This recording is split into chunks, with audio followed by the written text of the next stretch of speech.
Hi guys! Welcome back to my cooking vlog. For today's video, gagawa tayo today ng tuna Shanghai with cheese. So let's begin!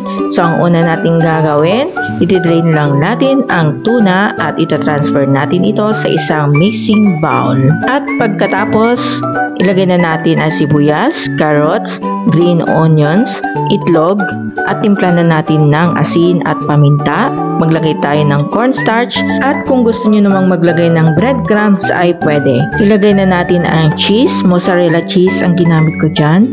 At pagkatapos ay halo-haloin na natin. Pagkahalo, syempre, i-ready na natin ang wrapper. At maglagay tayo ng spoonful lang ng ating palaman sa may bandang dulo at ilagay na natin ang cheese. Pagkatapos, i-fold lang natin yung dulo ng lumpia sa ating palaman.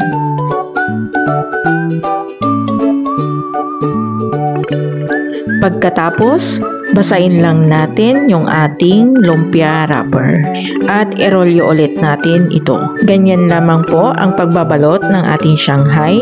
Ulitin lang natin hanggang sa maubos yung ating palaman at wrapper.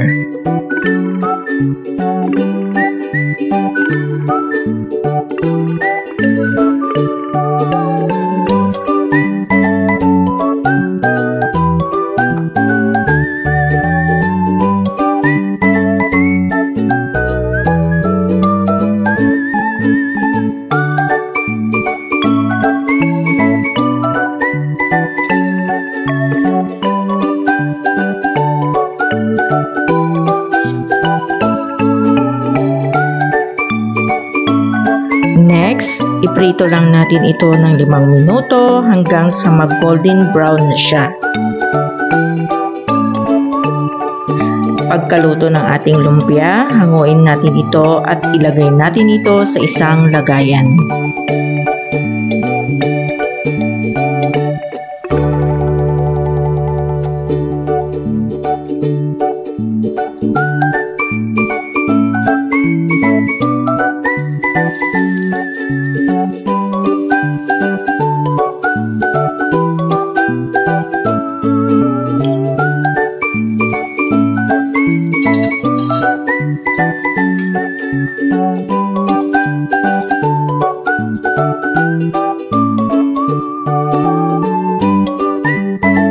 Pag naluto na lahat, pwede na natin itong serve. Enjoy!